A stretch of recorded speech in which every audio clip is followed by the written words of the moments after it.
Good morning, true crime friends. How y'all doing? You got your cup of coffee. You see me? I got my cup of coffee. 22 petite ounces of delicious, delicious coffee. Oh, child, it's a lot to talk about. Grab your coffee, sit back. We got a lot to do. Hang on. There's a lot to cover this morning, but I'm warning you right now, I do not have complete information on either one of these stories.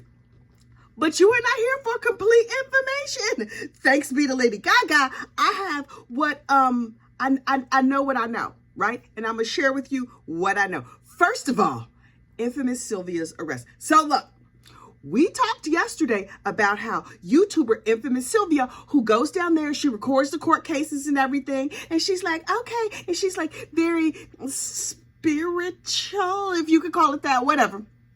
She comes and she demonstrates her gossip ministry and she says a prayer and gossips unto us on a daily basis. Okay, cool. She was down there at the court filming a trial like she is wont to do. She was at the YSL trial and she got arrested on her own live stream. Y'all, that is the funniest thing in the world to me. Not because I dislike this woman. It's not that I dislike her. She rubs me the wrong way. I was not feeling her in my spirit at all. But I don't want nobody to get arrested because, ew, jail, no ma'am, no thank you.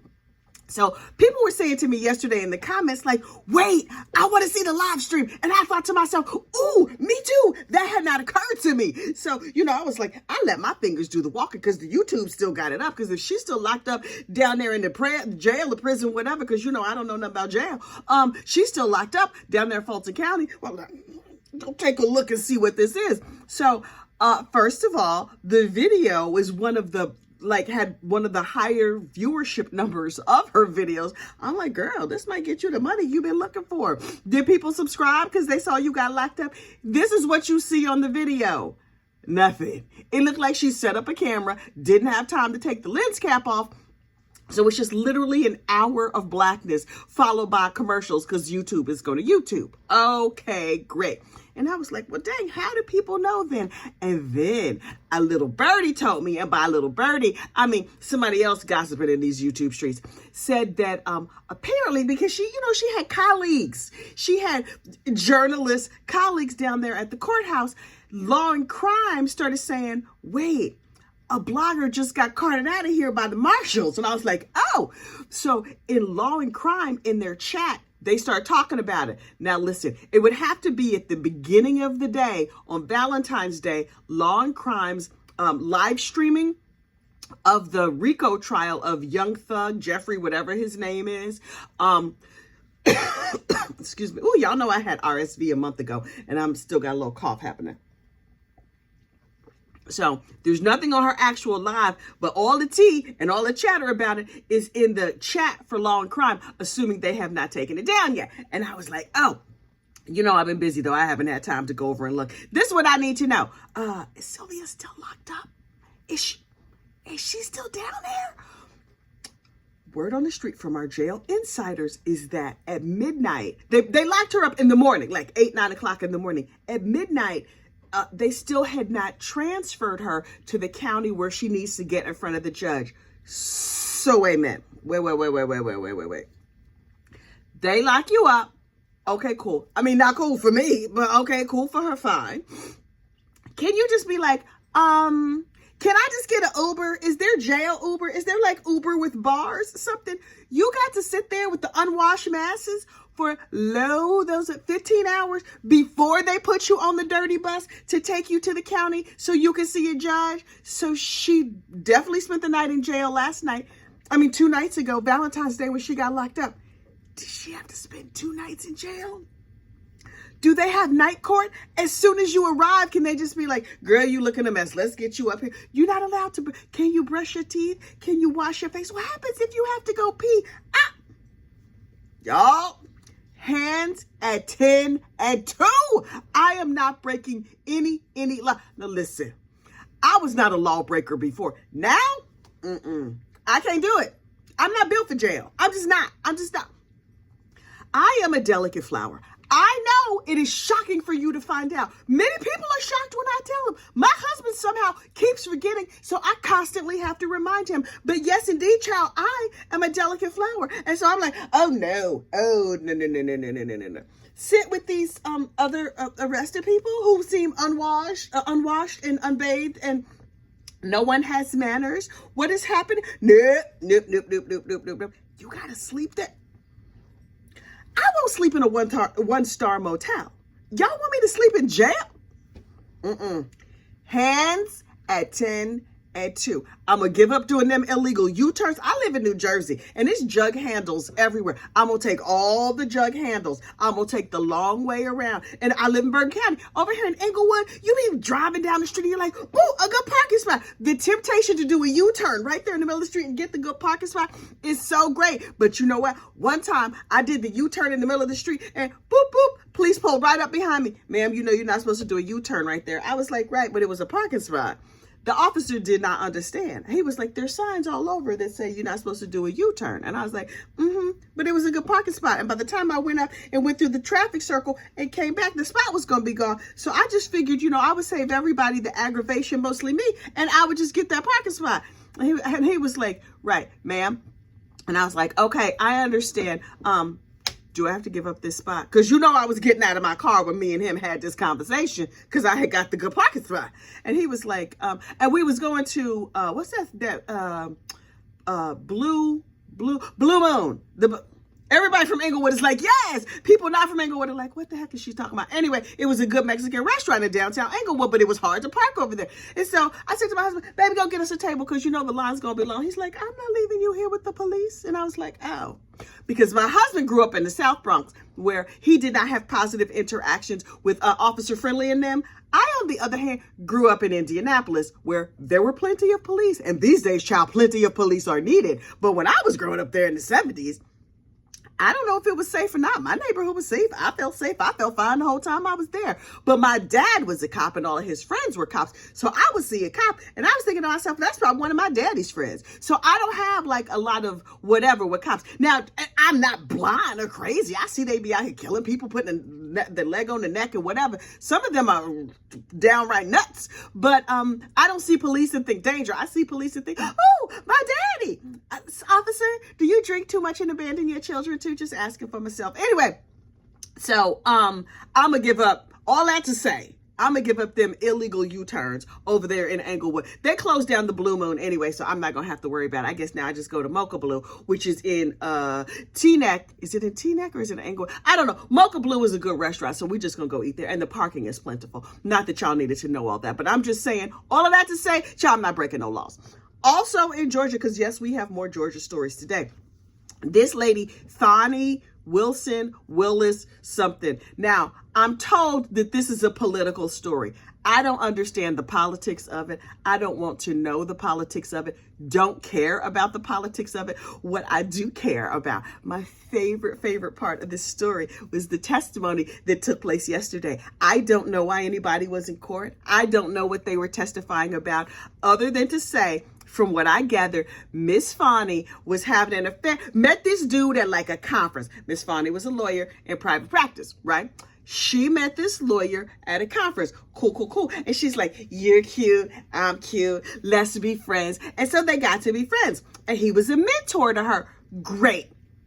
And then he was like, ooh, we should be a mentor. Let me mentor you over here in my bedroom on the sofa or whatever. So they started having relations. Fine. I mean, he was sort of married, but going through a divorce. And I was like, okay, so he was separated. Okay, cool. Fine.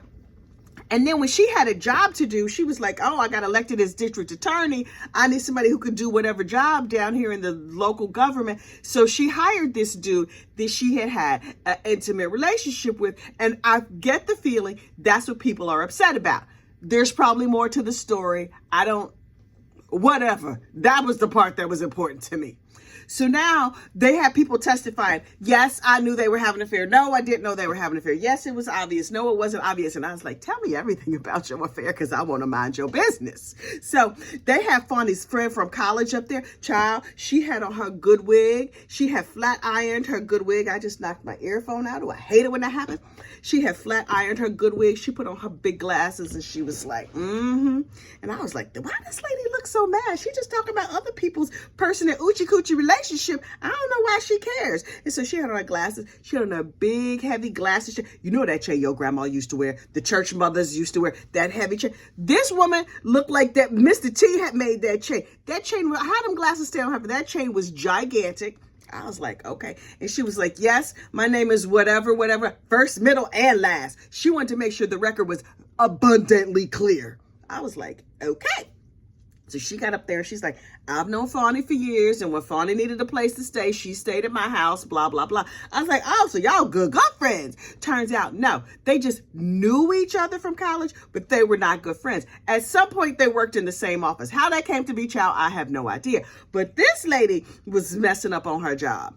Or somebody said she was messing up on her job. And they said, you have the choice of quitting or you can be fired. And I get the feeling Miss Fani was the one having this conversation with her. And she's still bitter about it. And they were like, somebody interviewed her and she's just like, I left. I voluntarily left the district attorney's office. I was like, okay, whatever. Then when one of the other lawyers came up to question her, they were like, well, weren't you like about to be fired or whatever? She was like, that's not how I would phrase it. I was like, oh, girl, what you do? What you do at work? They was trying to fire you and you opted to quit instead. Ooh, now I'm leaning in. Ooh, I'm leaning in so hard. And so Fani has something to do with her leaving the job and she's mad and bitter. And now she up here on my TV testifying in a court of law about her former friend from college. Okay. Because it's a couple things that will make people never speak to you again. You mess with their money, you mess with their family. In some cases, you mess with their pets.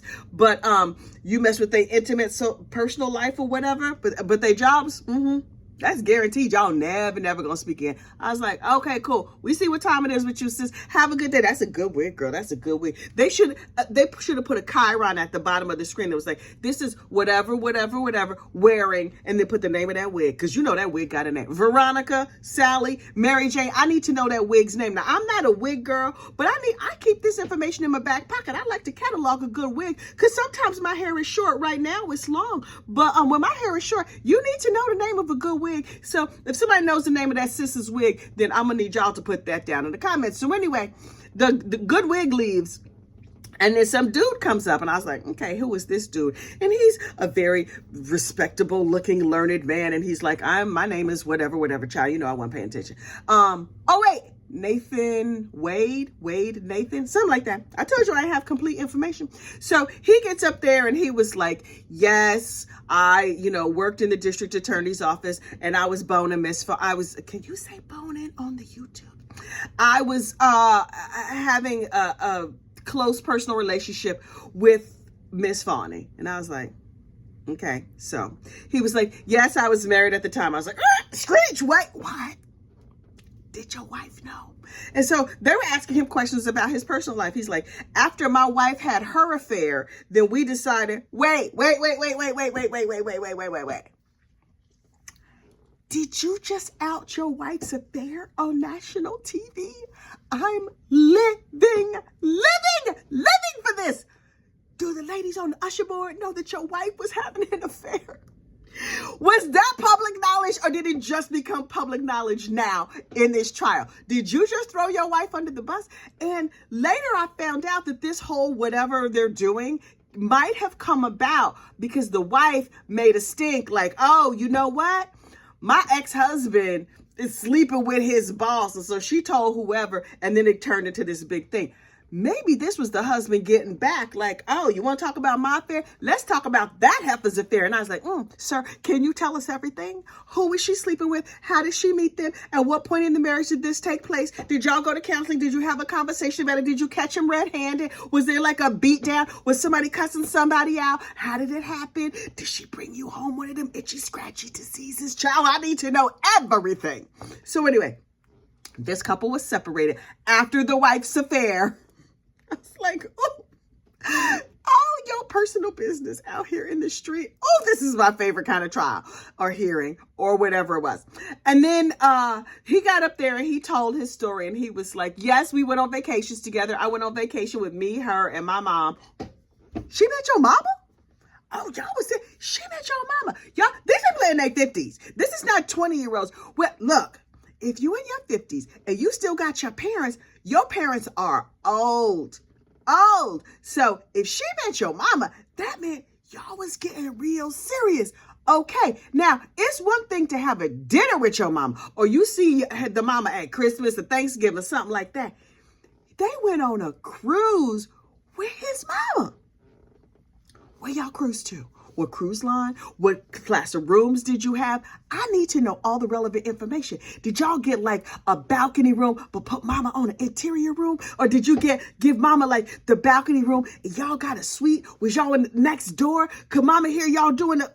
I'm just saying, I have questions. So anyway, and then apparently later they went on some sort of vacation with his sister. Oh, so Miss Fani was all up in there. She basically was a relation. And then when all of this jumped off, y'all stopped speaking to each other. Okay, cool. Well, really, that's all I need to know. I'm sure there was some other facts and details thrown in there, and they're like, oh, she improperly, something with money, she kept money in her child. I don't care about that. I don't care. Anyway, and then Miss Fani takes a stand.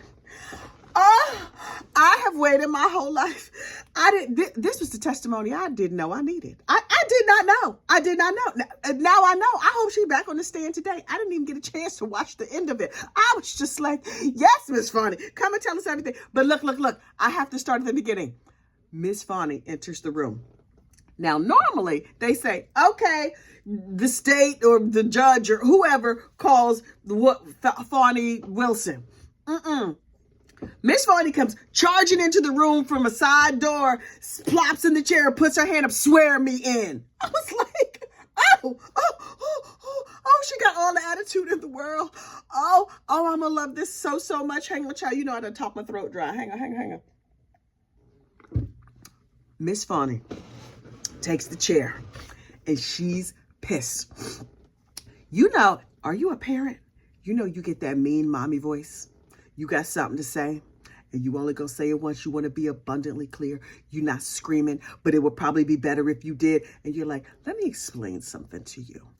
That's the voice that Miss Fani came into the room with. And then somebody was like, how did you know to come into the room? And she was just like, you were finished with the man that I was boning, so I figured I was next, so I figured I would just come. I was like, oh, okay. Miss Fani, her jar is empty. Y'all see, a couple of them are gone. Couple of them had to leave yesterday and today, but jar still feel it pretty full. Miss Fani's jar, her jar is empty. It's empty.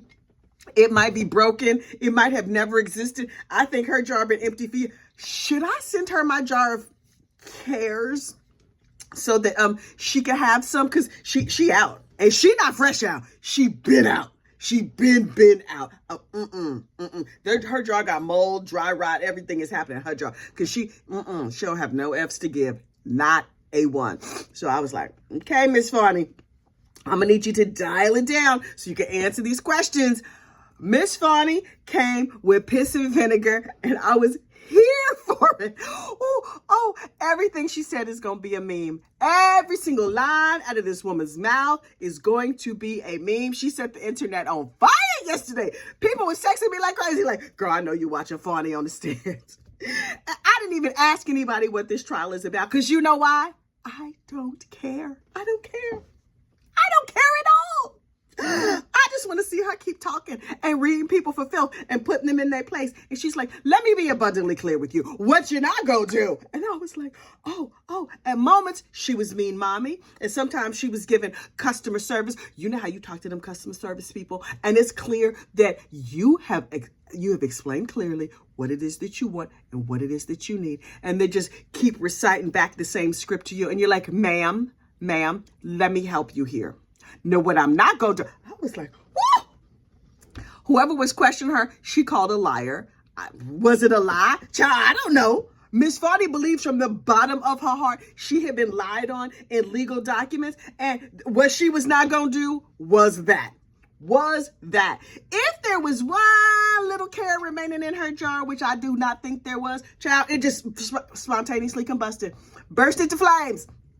And I'm like, come through, Miss Fani. I don't care if she's right or if she's wrong. Oh, she's entertaining. Oh, Lord, I'm 20 minutes in, child. I'm just running off at the mouth. You know I hate people who talk too much. Isn't that funny? I talk way too much. I think the reason I don't like people who talk too much is because then when is it going to be time for me to talk? That's what I want to know. Okay, look. I need y'all to do a couple things. First of all, go find Miss Fani's testimony. Even if you just turn the sound all the way down and watch her face, her expressions, but she's just like, when you lied on me, I'm like, oh, I don't know if they lied or not, but say more, Miss Fani, say more. So go and find Miss Fani's testimony. Also, I'm gonna need you to like this video, subscribe to the channel. I'm getting so good at saying it. And if you would like yourself a beautiful 22-ounce Gossip, Rumor, and Innuendo mug with the QR code on the back, it's so good for coffee. I'm gonna have to get more of them because my children keep stealing them. You know how, like, if you live with other people, particularly children, you put something down, you're like, that mug was right in the kitchen, and then it disappears for 3 weeks and comes back. That's what happened to my gossip mug. But now that I have my big gossip mug, I have the little ones. I have like a little 11-ounce, but y'all, that's a shot of coffee. That's what you put espresso in. I need coffee. My only regret is they don't make these babies in 32 ounces because I love a 32-ounce coffee. Drink 2 of those in a day. That's all the water you need for the day. Anyway, so like the channel, like the video, subscribe to the channel. If you look in the description box, there's a link to the merch store so you can get yourself a nice Gossip, Rumor, and Innuendo mug if you feel so moved. Look, the other thing I need you to do, get out there and have a great day. I'll talk to you soon. Bye.